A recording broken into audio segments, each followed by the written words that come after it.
नमस्कार, मैं हूं मृत्युंजय कुमार झा और कमोडिटी सुपरफास्ट में आपका स्वागत है। सबसे पहले बात करेंगे गोल्ड की, जहां पर जोरदार तेजी आ गई है और एमसीएक्स पर गोल्ड का भाव 500 रुपए से ज्यादा बढ़ चुका है। एक बड़ी तेजी गोल्ड में देखने को मिल रही है और चांदी के दाम भी करीब 700 रुपए तक बढ़ गए हैं।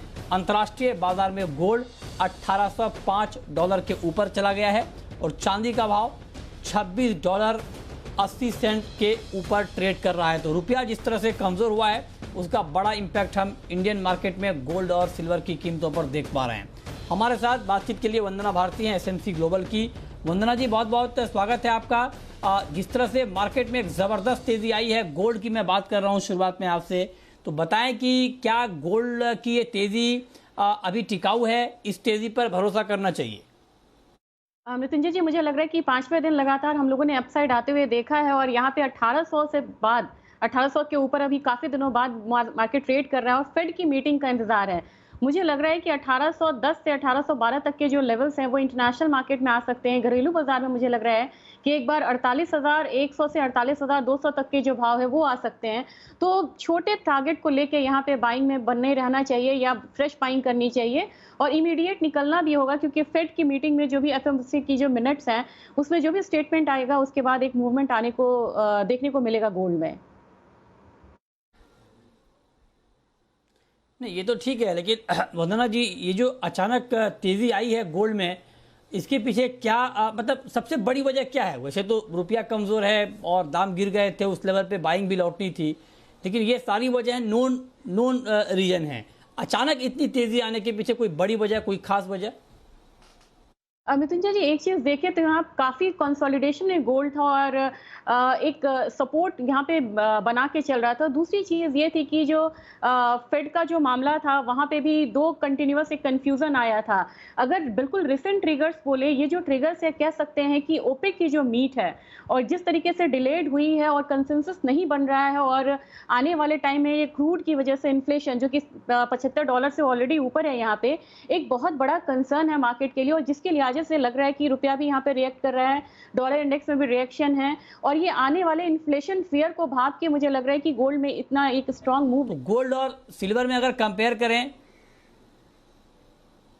जी, सिल्वर में यहाँ पे थोड़ी सी तेजी ज्यादा रहेगी, क्योंकि देखें तो यहाँ पे जिस तरीके से एक्सपोर्ट काफी डेटा काफी अच्छा आया था चाइना के और स्ट्रेटेजिक रिजर्व से निकालने के बावजूद, रिलीज करने के बावजूद भी बेस मेटल में कमजोरी नहीं आई थी। एक बहुत बड़ा इंडिकेशन था कि मार्केट में तेजी अभी बनी हुई है, उसका भी एक सपोर्ट मिल रहा है सिल्वर को। और साथ साथ में देखो तो यहाँ पे ऑलरेडी गोल्ड का सपोर्ट यहाँ पे बनता हुआ दिख रहा है। तो दिसंबर कॉन्ट्रैक्ट की अगर मैं बात करूँ तो मुझे लग रहा है यहाँ पे 72,800 तक को टारगेट करके चलना चाहिए और ये जो रेशियो है ये भी यहाँ पे थोड़ा सा इंप्रूव होना चाहिए और मुझे लग रहा है कि चांदी अभी भी फिलहाल आउट परफॉर्म कर सकती है गोल्ड को। अच्छा, तो आप कह रही हैं कि गोल्ड और सिल्वर में अगर कंपेयर किया जाए तो आपको सिल्वर ज़्यादा बेटर लग रहा है और आप कह रही हैं कि गोल्ड को चांदी आउट परफॉर्म कर सकती है। तो ये बहुत महत्वपूर्ण बात है, लेकिन बहुत अच्छी तेज़ी, अच्छा मोमेंटम मार्केट में इस वक्त गोल्ड और सिल्वर में दिख रहा है, इस पर आप नज़र बना कर रखें। चलिए, गोल्ड और सिल्वर की बात हो गई, लेकिन क्रूड की बात करते हैं। एक खबर की बात कर लेते हैं और फिर उसके बाद हम ट्रेडिंग कॉल्स की बात करेंगे। तो कच्चे तेल में तेज़ी बनी हुई है, $78 के करीब है ब्रेंट क्रूड का भाव। WTI क्रूड का भाव $77 के करीब है, 2.5% की मजबूती है और MCX पर कच्चा तेल 5725 के करीब ट्रेड कर रहा है। और वजह, जैसा कि हमने आपको बताया है कि ओपेक प्लस की जो बैठक हुई उत्पादन बढ़ाने के मसले पर, उसमें उत्पादन बढ़ाने को लेकर कोई फैसला नहीं हुआ, बैठक रद्द हो गई, उसका इम्पैक्ट हम प्राइस पर देख पा रहे हैं। इसके अलावा मेटल में आज मेटल के सारे काउंटर आज तेज़ी के साथ ट्रेड कर रहे हैं, 181 के करीब हैं और कॉपर में 1.5% की मजबूती है, 740 के ऊपर है। निकेल 1390 के करीब है, 1% की मजबूती है।